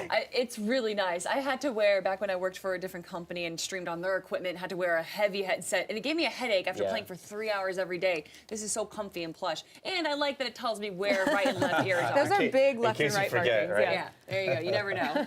Yeah, sure. But check it out. Like, there's like a sports mesh material here. These are over the ear, so there are in ear, on the ear. These are over the ear, cuffs. You can actually check it out yourself. Yeah. Tell me about the pressure because we worked really hard to get it just right. Oh, you know what? That is a think- really happy medium. Right? Because it's either usually too much or... If you move it a little bit, it right, falls. or it'll fall off. Yeah. Yeah, that is really nice. Tell me about the materials. You said this is a sports mesh. What do we have otherwise? Because people may not be able to see. This is really squishy too. What's going on here with all the Yeah, for materials? sure. So there's different kinds of resins being used, but if you check it out right, it looks a lot like our other products. So we've taken the industrial design language from our notebooks and our desktops. We've even incorporated our Alien Effects lighting on the system too. So through software, you could customize these two zones. Oh, you nice. can change the color. And even certain games could actually override and take over the actual lights as well. Oh, cool. Yeah, so that's really neat. So if you're a streamer and you have a particular color brand, Yeah. You could totally your- do that, yeah, for Awesome. sure. That's There's really there's like 16.8 million colors you can That's choose. awesome. You know, one of Crazy. those. You Right, can- one of those. Just right, yeah. I don't for know sure. if that's enough In case you're options, picky, though. right? You can check it out. You were Great. You were mentioning something about drivers, and I really want to get into that. Is that something where as soon as you plug it into the computer automatically Instantly. updates? Instantly. Nice. So you could plug it in via the wireless transmitter, and it'll work instantly. So you don't have to install any software right away. It just works. Right. And really cool too, if you're skeptical about wireless technology, we also outfitted it to work with a wired connection too. Really? Yeah. So there's a 3.5-inch jack, and you could hook it up, and it'll just work. Nice. That the cable that we use in that connection also enables for a mic. So even if you're not connected wirelessly, you still get that mic access to. That's pretty sweet. Yeah, really neat. usually that isn't the case. If I'm using Right. a wired connection, I usually lose mic functionality. Sure, so that's right. really cool. So you could do both. You could do wired or wireless. And then the battery life is amazing. We're getting about 15 hours of battery life. 15. With the lights off. If you have the lights on all day, it kind of halves the battery life. Gotcha. Yeah, so think around 7.5 hours, something like that, which is fantastic. Yeah, it's pretty crazy that the lights alone can have it by 8 Yeah. almost. Yeah, for sure. Yeah, well, they're very bright. We take our lighting very seriously. We have a long history of Alien Effects lighting Definitely. throughout all our systems. Of course, the glowing alien eyes, that is ingrained into my brain. For sure. It's been years since we introduced Alien Effects, and that's not going away at all. And then, one of the facts that I always forget to share is it does come with a 2-year warranty. So if anyone's worried about, the durability of the headset, rest assured it's going to last you a really long time. That's awesome. For sure. Yeah. I'm curious because, like we mentioned, this is the first time you guys are bringing a product like this in a long, long, long time. That's right. Why is now the right time? Why is this something that you guys felt like you needed to add to your suite of For products? sure. So you'll notice last year we launched 2 mics. I'm sorry, 2 mice, 2 keyboards, and even some new displays. And we want gamers to know that we're definitely committed to delivering awesome peripherals and displays because we know the entire ecosystem is important. As a matter of fact, we also announced a new mouse at E3 this week. And it's actually the same Elite mouse that we had, the same Alienware Elite mouse, except we actually trimmed the side wings to make it a little more slender. And all of that's based out of our customer feedback. So we have a community that is global. So if you haven't checked that out, look at Alienware Arena. It's an awesome community of gamers.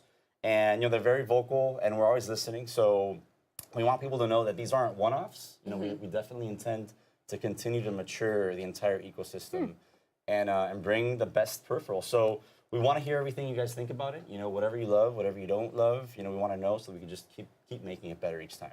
I want to ask about that process of building a headset for gamers because I feel like as someone who is pretty picky about my audio, a lot of times I have to choose between gaming features like this I can wear a while, it looks cool, I have functionality around like chat in game, or I have to choose this is really nice sound and a nice headset. So tell me about the process of working with gamers to get kind of both in the same place. Oh man, well, so we do a lot of studies and research. So we've done focus groups around the world in different continents, and we do that for a lot of things. So we do it for be it our industrial design, be it for just the overall feel of the headset. And we're definitely paying attention to what our game developers are, what they want, right? What their needs are. So, you know, if you check out some of the titles at the show, you know, the sound is just amazing. And it's critical that, you know, sound is so often overlooked. You know, some folks invest heavily in other components and features, but some of these games offer beautiful music and rich sound. So this definitely delivers more immersion. And that's what we've been about for the past 21 years now. Is this already available to the public? Yeah. So you can get it today on Alienware.com. Yeah, check it out. It's available today. It comes around $229. And all the details are online, so definitely go check it out. And you were asking for communication from the community, seeing what they liked. Where can they go to give you like feedback for sure. instantly? So definitely Alienware Arena is the best place, right? Okay. That is where our most passionate community members are. But you could also, you know, leave your comments on our YouTube channel, on Facebook, even on Reddit. We've got some channels in there as well. Check out, you know, /Alienware or /gaming. We've got folks that are definitely listening in there too.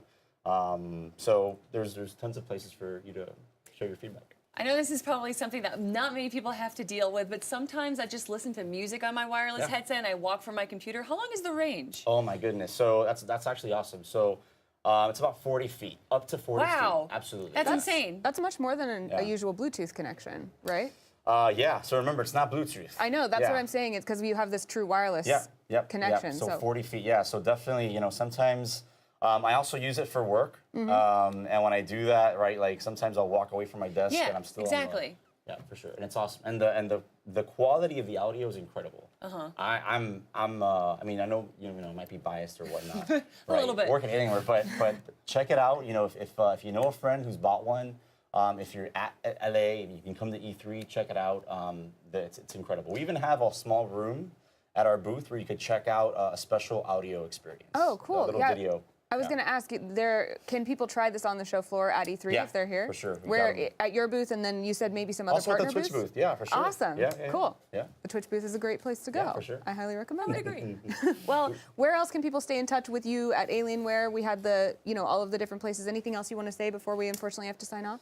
No, just you know, we love your feedback. So gamers all over the world, let us know what you guys think. Come check us out on Alienware.com, and if you're not an Arena member yet, definitely join. It's a great place to be a part of the whole Alienware family. So awesome. Yeah. Thanks so much for bringing it to show us, Eddie. Have a great rest of your E3, and you don't go anywhere because we'll be right back with more E3 on Twitch right after this.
Say you won't leave me. I know it's too easy to run away. To run away. I know you wanted this. I never wanted this.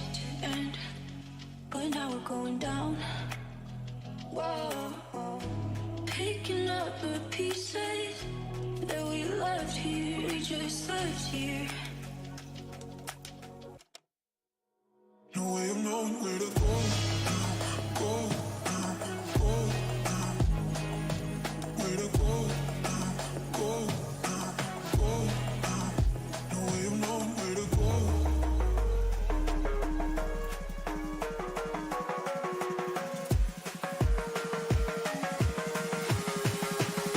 No way of knowing where to go. Sure. Truth is the enemy of happiness. Isn't that the decision we all made? Oh. But you know the truth, don't you? There's not a thing I can tell you that you don't already know. Is there? Have you had your joy, Ollie? People in town are getting a tad bit skinny. I think they're starving to death. And they're painting the streets in fucking rainbows. Have you not noticed? Oh, Ollie. Why are you all wearing those ridiculous new masks? You should get one. They shape your face into a smile. And when you smile, you can't help being happy. We have to tell people. They need to know the truth. No! It's better not to know.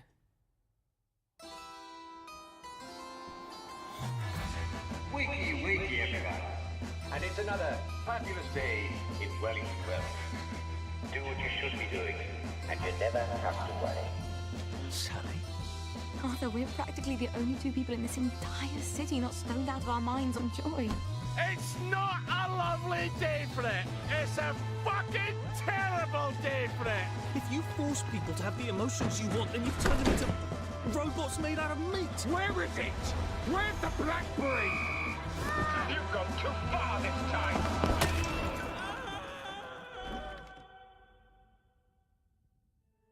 People won't face facts. Not until we take their joy. And when we do that, they'll murder each other in the street.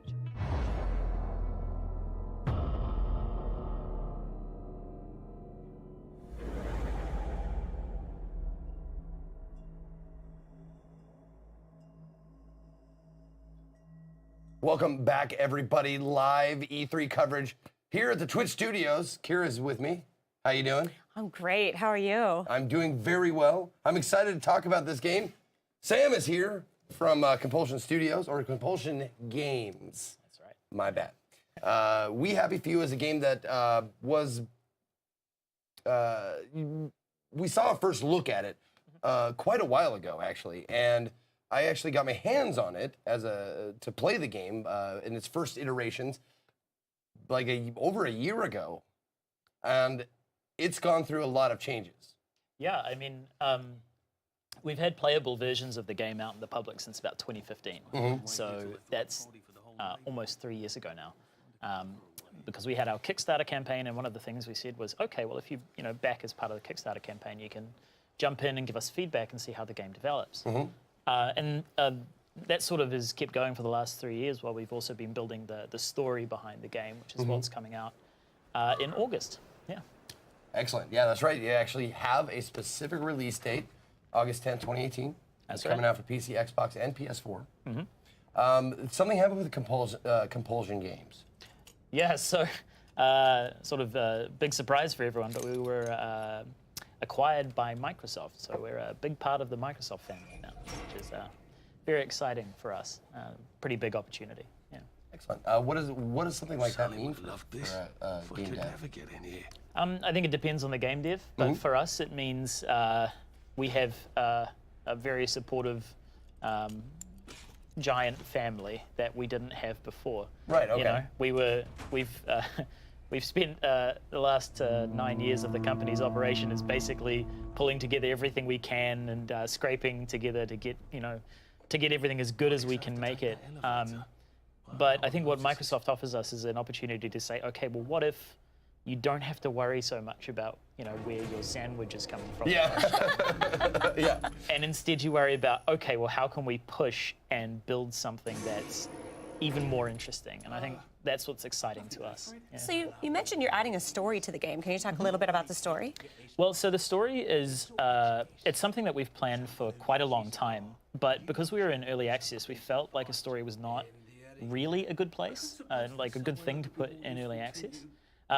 We've been building it really since the beginning, but 2 years ago on early access, we realized that that was the part of the game that people cared the most about, and so we thought, okay, we really need to go a lot bigger than what we were doing. So we went and we thought, okay, we need to refinance the game. We basically tripled our team size from about 15 to 40 people. We started working with Gearbox Publishing, who have been able to provide us with additional support, whether that's through QA or user research or localization help and ratings and production advice and things like that. And now we feel like, yeah, we've got the game that I think everybody wants to play. Yeah. So for those who maybe haven't heard of We Happy Few, what is it about? So it's a game set in a 1960s alternative history dystopian English town called Wellington Wells. And it's a game about a society that is using a drug called joy to forget about the trauma that has happened to them in the past. It's a game about denial and about, you know, what happens if you just refuse to face the truth to the point that, you know, you stop paying attention to all the things that really matter. And it's, in terms of the gameplay, it's really hard to describe, I'm afraid. It's got elements of a lot of different games. It's loosely described, I'd say, a first-person, story-focused action-adventure game. But it has, you know, elements of combat. It has elements of stealth. It has a completely changed and different survival system that ties into the lore of the game and sort of helps you understand why everything is the way it is. It has elements of what we call social conformity, so the idea of saying, hey, if you blend in with those people, they'll sort of accept you a little bit. Obviously not this particular part, which is where you've been abducted and forced to fight against an old friend. Well, he's not really a friend, he's a bit of a bastard, actually. But that's all right. So this is a bit of reluctant tutorials. Everything we do in the game, we try to couch all of the gameplay teaching and all of these moments with something that isn't just a, hey, you can do this. It's more of a, you find yourself in a somewhat awkward position. Right. And in this case, you're being forced to, well, beat up a guy who you used to work with. I remember when I started playing the alpha, the demo, you choose not to take your medicine, the That's joy. right, that's right. And it seems like the color and the all the brightness like kind of fades from the world, and you see it for what it really is. Because is it still the same that the joy drug kind of makes you see everything with rose-colored glasses, like everything is fine and nothing is wrong, and then when you stop taking it, is it similar to that still? It is absolutely, except it's way better. Okay. It's way better than it was. Okay. So, you know, parts of the walls are moving and there are flowing coloured lines over everything. And the trees bloom with crazy colours and people, you know, it's a bit blurry and there's fog everywhere. But basically the whole point is, yeah, it's a beautiful rose-tinted absolute lie that you get to experience by taking joy. I've always liked the question, the rhetorical, or not rhetorical, the hypothetical question that you could pose to yourself, like, would you stay in bliss knowing it was a lie? It's a tough question. I think I'm sure the game tackles that. I mean, I think you could arguably say that's the sort of a great summary of the story. Yeah. Right? That's the fiction. That's the world. It's very much about trying to challenge you. What would you do in that society? So when this game came out in early access, you launched it again in early access. It was multiplayer, right? No. No. No. Okay, so because it seems like it was something very different than it is right now. It is. You know, it's funny because at the beginning of development, G, the creative director, and I sat down and we said, okay, we can manage one crazy technical thing, and we can't do both procedural cities and multiplayer. So we said, we'll do procedural cities. And we've always thought, you know, maybe if we strike it big and we make something really amazing, we could do multiplayer. But really, it was more that the game was about an open world sandbox experience, which is very much like a a multiplayer survival game. And that's exactly what we launched. So you're quite right. And the reason we did that was that we were really trying to just test our gameplay mechanics. And so that was incredibly helpful because we realized we had some really good direction on a few of these things, but we really needed to do a much better job of introducing them, making them more robust. Yeah, basically. So now you've introduced to that survival. Is that still an option in the game, or is it now this single-player campaign? So the sandbox mode is going to be taken away at launch, and then we're going to bring it back after launch as basically just a free update. The goal being to make the story mode really good, we've had to ignore a few of the systemic things that we had developed previously. So, for example, in the early parts of the sandbox game, you'd have a lot of fights between the different factions in the world. But we found that tended to sort of break everything because they'd run in and kill all our quest NPCs, and you're kind of out of luck. So that will come back. And in the meantime, we've done something quite interesting with the survival system because we've changed it from like a, hey, if you run out of food, you will die immediately, into something that's more of a buff system. So when you're fully fed, you're better in combat. If you have drunk some water, you are able to sprint for longer. So you use it situationally to beef yourself up. And then if you don't do it for a long time, then we're trying to convince you, hey, this is a real world. There are consequences for not doing these things. And we debuff you as well. But you can turn that off if you want. Looking at the pause menu or UI of the skill trees and stuff like that, it looks like it's got a lot of different options to adhere to other people's play styles, like how you want to play it. So if I wanted to go and just be super sneaky throughout the entire thing, could I do that? For the most part, yes. Okay. So the goal, basically, we have these sort of complementary stealth systems. The social conformity is kind of like a social stealth. Okay. And then we've got actual stealth, which is just not being seen and takedowns and distracting enemies and, that sort of thing. And you can proceed through most of the game with that, although there are certain sections where you will be forced to inflict some minor violence on a few people. Excellent. I don't think that'll be a problem. Yeah, no. Minor violence, I like it. You're almost there. Thank you very much, Sam, for showing us the game. We Happy Few, available August 10th, 2018 for PC, Xbox, PS4. I can't wait to play it, man. Thank you very much. Thanks. Sorry for slamming your hand on the table there. I'm sure that was probably really forceful. I'm sorry. Yeah, minor violence. But we're happy, aren't we? We're all happy here. Don't go away. We've got more stuff.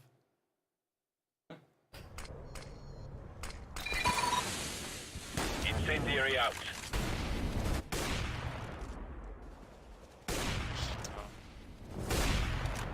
Did I seriously get that dude in smoke? Yo. Oh my. Game, record, and stream without compromise. Only on Intel Core i7.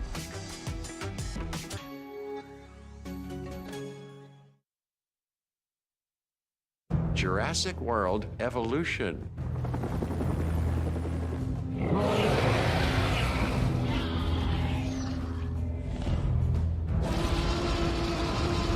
And it's out now on PC, PS4, and Xbox One.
Everyone is talking about the biggest event of all times. Gather your companions for over 500 episodes of space operatic mystery, starring... Who are you? I'm the Doctor. Doctor Who? Don't you recognize me? The time-traveling, shape-shifting fugitive alien from that one crazy planet with the blue police box. Oh, that Doctor Who. Yes, yes, indeed. Watch classic Doctor Who on Twitch. Product not yet rated. The most merciful thing in the world is the inability of the human mind to correlate all its contents. We live on a placid island of ignorance in the midst of black seas of infinity. And it was not meant that we should voyage far. Madness is not a curse. With 5 feeble senses, we pretend to comprehend the boundlessly complex cosmos. I have seen the dark universe yawning. The gods pity the man who in his callousness can remain sane to the hideous end. Sanity is a curse. Madness offers the only freedom.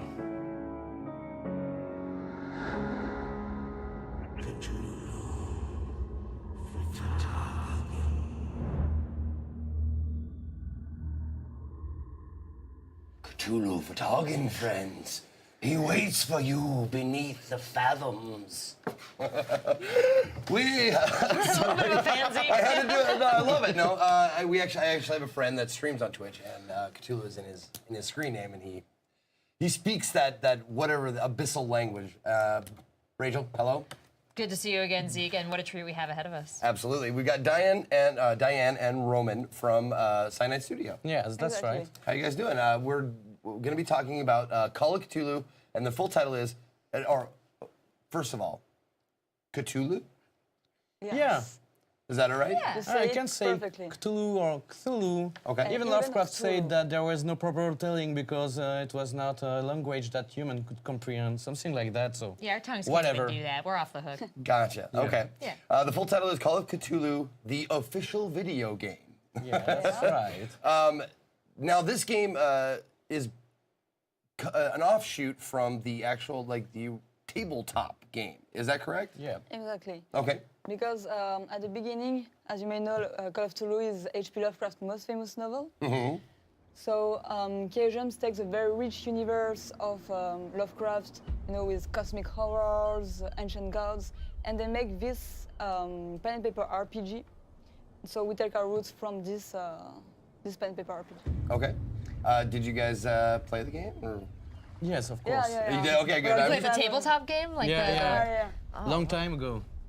That's pretty impressive. I know a lot of these games are so popular. Tabletop coming back, and to bring this art and to bring this setting and to bring it so alive is such a treat for fans of Cthulhu and Lovecraft. Thanks, Stranger Things. Yeah. Right? Yeah, I guess we can attribute them. I was going to say Matt Mercer and all the wonderful work the D&D community is doing. Shout out Anna Prosser. But the setting of Lovecraft is so important to his storytelling. Can you tell us a little bit about where the game is set, and is it northeast of the United States? Yes, sure. You want to go? Yes. So the story takes place on a remote island named Darkwater. You will play as Edward Pierce, a private investigator from Boston in the early 20s. So the story starts like a normal Lovecraft story. So we've been hired to investigate on a very suspicious fire accident that took the life of the Hawkins family. And as long as you progress and Pierce gets closer to the truth, he will fall into madness and nothing good at the end. And are we trying to fall into madness? Are we trying to avoid and hold off madness as long as we can more here? the latter, yeah. All right. And how does the madness as it encroaches upon our player affect the gameplay? Yeah, it's a core question to this game. So it's not about a system properly, okay? We try to put the player inside the shoes of the protagonist of a Lovecraftian story. So the point is to make him become mad, because every protagonist in a Lovecraft story becomes mad in the end. Mm-hmm. So it's not about playing with a system. We didn't want the player to be aware that there were system working behind the scene, because then he would understand it and he could, you know, have be able to master it. Right, yeah. Yeah, so no, it's pretty story-driven, and you will become mad. The point is, can you retain some of your sanity in the end, so you will still have some free will? I absolutely love that there are things that the player cannot see and does not know as they go through. I'm sure, like, since it's very story-driven, like, do your choices, like, affect everything, like, around you and that kind of stuff? A photograph. Yes, not every choice, but yeah, you have at several points in the game some very important choices or action to take or not to take, or decision to know about something or to, you know, just ignore it. These are the step the player can choose. Excellent. As you're traveling through this game, do you stop and pick up bits of collectibles or lore or stuff like that? All about information. Okay, okay. So it's like hunting for clues. Yeah, but not in a Sherlock way. Okay. It's more about, at the beginning, this is an investigation. Okay. But as your protagonist begins to understand that he put his fingers into something very horrific, then he will decide that, you know, it's not a superhero. So he will just say, oh, I just got to get out of here. Right. Yeah, so it's, in the end, not very much a game of investigation. It begins like a normal case, as in most of Lovecraftian story. But then it follows up with some kind of survival pursuit. How linear is the story progression? It's linear in the you do every chapter in a given order. Okay. But in every chapter you have branches. It depends on how you build your characters, the skills you decided to upgrade or not, the choice you've made, the action you took, and the relationship you developed with the main characters of our story.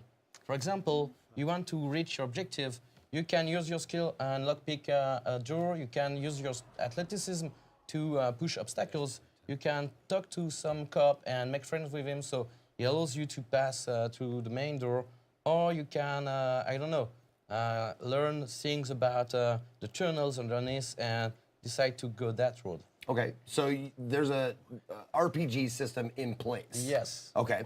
How do you acquire these skills? Is there experience or? Yeah, you have two ways. You want to explain? Yeah, so as you progress through the story, you will be rewarded by experience points. Okay. And there are some other skills that will develop only if you find the right items on the environment. Okay. Like forensic books or things like that.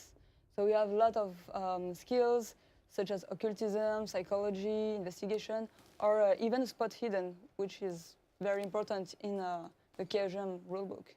So what you're saying is that a player who is slow and meticulous and looks at every, that's what I do, will be rewarded because you'll find more like... You will be able to do better choices. Okay. So as a coward who is afraid of facing fears and will always make the safest choice to get through the place quickest, am I still going to be able to move forward in this game? Yeah, of course you will be, but some possibilities will close because you didn't act directly, you know? Sometimes you have to act fast, decide fast, and it will be a matter of guts and quickness. Well, my question is, we see a lot of games draw inspiration from Lovecraft and Cthulhu and pay homage to the characters in their gameplay. But this is one of the first times we've seen a game full on tackle Lovecraftian monsters. So we have a lot of favorites, you know, Cthulhu everybody loves, but there's like the fish head villagers and the weird blobby gross people. How many other Lovecraftian characters are we going to encounter?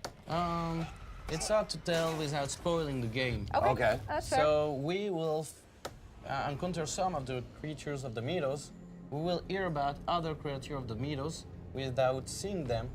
But as far as I can tell, we speak about maybe an older god, maybe in the title, and things like dimensional chamblers and you know, yeah, I can't say really much more. Sure. No, hey, that's fine. I love being surprised, and I like being scared. Yeah. So. That's why I love Twitch streamers. I will watch Zeke play all of these games. Oh yeah, and I get scared easily. So like I'm really looking forward to this. I love horror titles. I love thriller titles. It says that it is a semi-open world. What does that mean? It means that every level is kind of open. Okay. As much as it was interesting for the experience, we decided to put the level in kind of semi-open shapes. Okay. So there is multiple branches you can take. Not every time, because some of the chapters are much more linear, much more about storytelling. Okay. So yeah. Yeah, I really wanted for each chapter to be very unique as an experience for the player. Like some, as you say, got multiple branches, but some other will offer a complete different experience to the player, like having some confrontations with anything related to the meadows. Now that actually means that you could play the game again and get completely different stuff.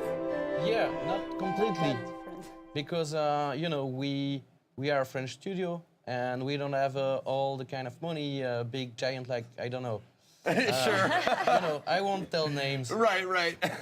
But yeah, so if you play the game again, yeah, you can do different choices and maybe influence the game and unlock different endings in the end.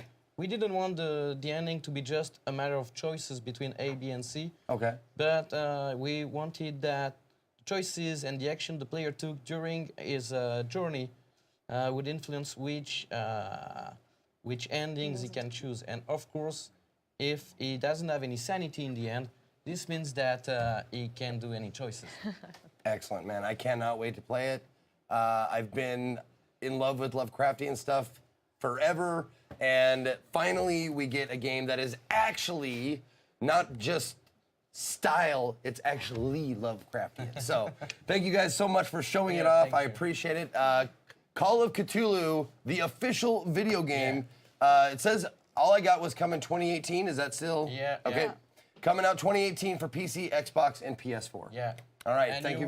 You won't fight with guns in this game, so beware. It's a selling point for me. I don't need guns. I got brains. All right, stick around. We got more stuff coming to you live here at E3.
What is up, everyone? We just got to take a look at the Call of Cthulhu, and we're going to be looking at LEGO DC Supervillains really quick. But before we do that, we're going to be taking a quick intermission, talking about everything that we saw here during the event. Obviously, the first 2 days, and actually the third day as well, we got to see conferences.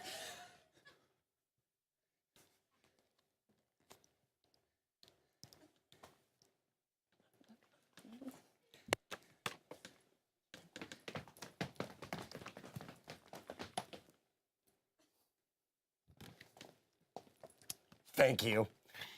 I got to play Sneak King live. It was great. Does this mean that Sneak King 2 is coming out? Sneak King 2 confirmed. Maybe soon, TM. I don't know. Give me one of those. You ready? Sneaking is hungry work. It's crunch time, everyone. Woohoo! I hope you're all ready for LEGO DC Supervillains after this break.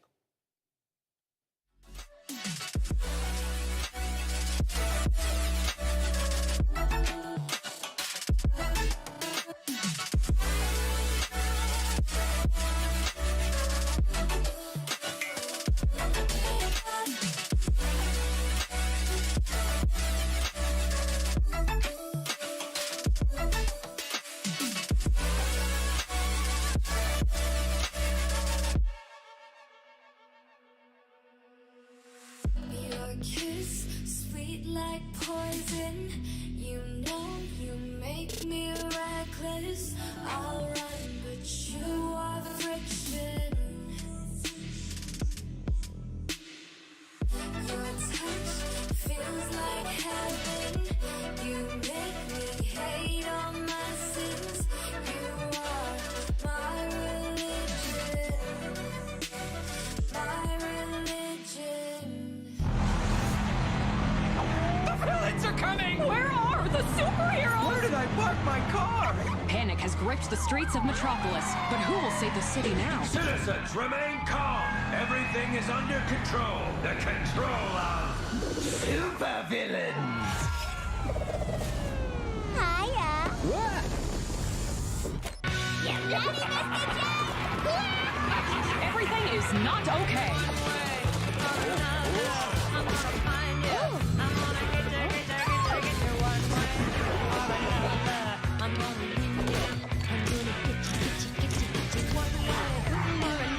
It's good to be bad.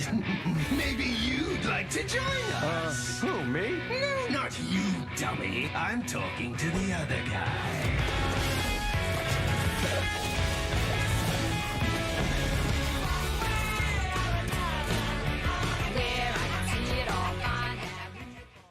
Hey everybody, welcome back to E3. I've got my girl Kira on the desk, and between us is Arthur to discuss LEGO DC Supervillains. LEGO is probably like the most popular game franchise I can think of that brings consistent fun and joy and excitement to literally everything they do. So how are you going to continue that trend into Supervillains? With exactly that. Yes. Okay, so LEGO gives us as a team the excuse to be silly, do stupid things and just have fun with whatever it is we're making.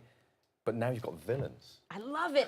The commercial is, once again, the humor of LEGO is so on point. I enjoy it so much as an adult. I know people of all ages love it, and we see in this commercial here that we are now going to get to be and play among the villains ourselves. Yeah, and they're so bright and vibrant, all the DC characters, the villains especially. But the fact with this game is we're normally funny. We mark this as being the funniest LEGO game. That was our target, because villains doing villainous things, trying to be like heroes but failing miserably because they're villains and they don't get along, fighting against other villains that are pretending to be good guys. So that's the Justice Syndicate that replaced the Justice League. Everything just gets really silly and really funny, and the writing on the game just kind of like really dials that up. It's actually really genuinely funny, and even when we're playing it and sort of like reviewing stuff, we're laughing. That's a good sign, I think. So what exactly is the game about? So the game is the villains are being villainous, and it's the Legion of Doom, and they're breaking out of Strikers Island. They've been banged up as per usual by the Justice League, so they're breaking out. A thing happens where the Justice League vanish, and it's like, whoa. Well, who's going to protect us? But the Justice Syndicate who are Earth 3's variant, and they're actually really bad, but they look like the Justice League. They come in to play the part of the Justice League. You know, oh, everything's good, everything's fine, everything's right. But there is a bigger bad and a bigger plot like looming. The villains get onto the fact that these guys aren't good. And then it all kicks off. And, you know, eventually we get to a point with, on the box art, you can see Darkseid in the background. Eventually we get to a point where Darkseid's rocking up. And it's just villains doing villainous things. And you know, they're trying to do good things and uncover why these guys are doing what they're doing, but they just get it wrong. I love Because they're it. villains. But yeah, and that's the cast. You, like level 1, you actually play as Lex, you play as Mercy Graves, you play as Joker and Harley and Solomon Grundy and Cheetah. That's all in level 1, and then it just dials up from there. Wow. And this that's going on in the background here, it's new for a Lego game. The fact that for the first time ever, we're allowing people to bring their customized character into our story. And your character plays an integral part of that, but you can customize it. You can make character look however you want it to look. And I wasn't actually watching the screen, so I don't know how this one looks. But I'll see in a minute because it's gonna, you know, the character's gonna walk through the door. He looks fun. You're gonna notice him. Okay. He dressed up for you. Okay, as long as it's not made to look like me, because that'd just be like really weird. Kind of. That would be such a pleasant-looking Lego. Is this it? Is this Yeah, the reveal? so- This is the reveal. Dun, Oh, All right. okay, we've got Twitch hey. Man. Is it Twitch? Looks it pretty Twitcher? normal. It really is, yeah. Wow. See, that's- Why does he have a donut on his Oh, head? this is a naked cop. This is not Twitch Yeah, Man. naked cops are always like. So fun. this is rated M. No, I'm kidding. We just got word from Gordon. That's the Twitcher. The Twitcher. The Twitcher. Okay, that's incredible. Thank yeah. you, production. But yeah, so your character that you create, and you can change everything, not just appearance. You can change the voice, you can change the powers and the abilities. All of those things are there right at the start of the game, and then as you progress on your journey with the other villains, it turns out you can absorb power and energy, and you can upgrade your character. You can get new powers, new abilities, and when you get a critical point towards the end of the story, your decisions are super important as to the outcome of the game. So is this single player or multiplayer? No, still 2-player co-op. Wow. Drop in, drop out. It's all the joys of a Lego game. So do both people get cool characters? Like you can create your own character? No, because the way the story works is we start the game and then there you go. You create your customized character, and if you are playing in 2-player, the other player's going to get playing Poison Ivy, What? and Clayface, Shoot, and I know Riddler, which one I want more. Scarecrow. I and- know. Yeah. Dang. But yeah, you can switch. Yeah, you can swap around, and yeah, that's the great thing about the Lego games is that it's about using the different characters and their mechanics and abilities to progress.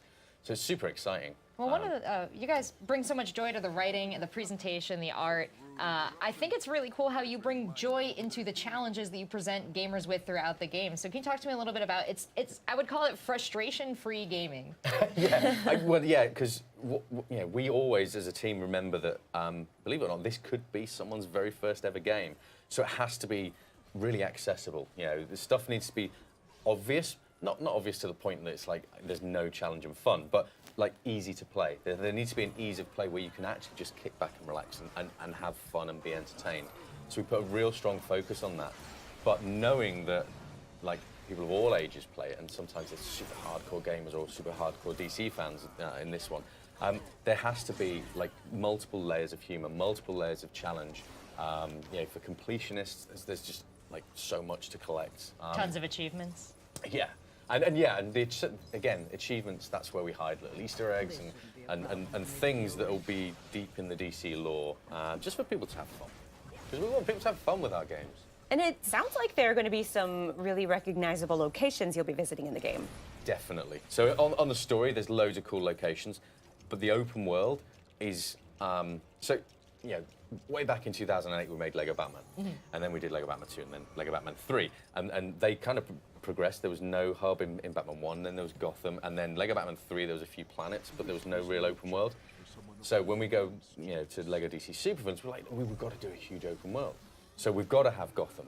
And then it's like, and Metropolis, and Smallville, and, then it goes on to, let's also add Apocalypse is in there, because it's just such a cool place. But then there's also all the other areas, Amusement Mile and all the little interior areas, you know, the Hall of Doom. There's so much stuff out in that open world to explore, aside from the locations you're going to go to on the journey through the story. It's just fun. It This is just fun.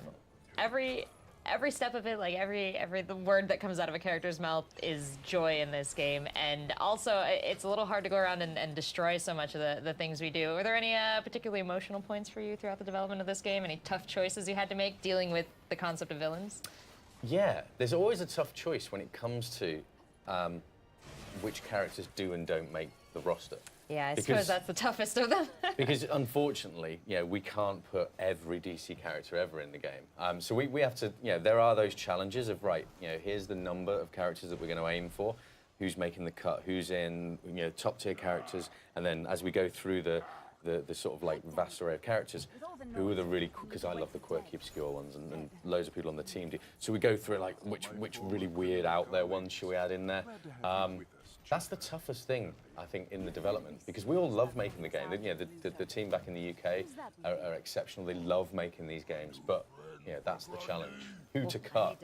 If you don't see your favorite character, it's a simple solution. You go out, you buy this game, you play it, you give the developers and publishers a wonderful experience, so they just make more, and they include your favorite character next time. Yeah, but you make your own this time round, so That is if true they're as not well. there, create them from the customizer. You can start out as Calendar Man. You don't have to wait to see if he's in the I don't game. even have to wait for Calendar Man. Well, No. Arthur, this game looks so much fun. When are we going to get our hands on it? October the 16th on PS4, Xbox One, PC, and Switch, so you can take it on the go.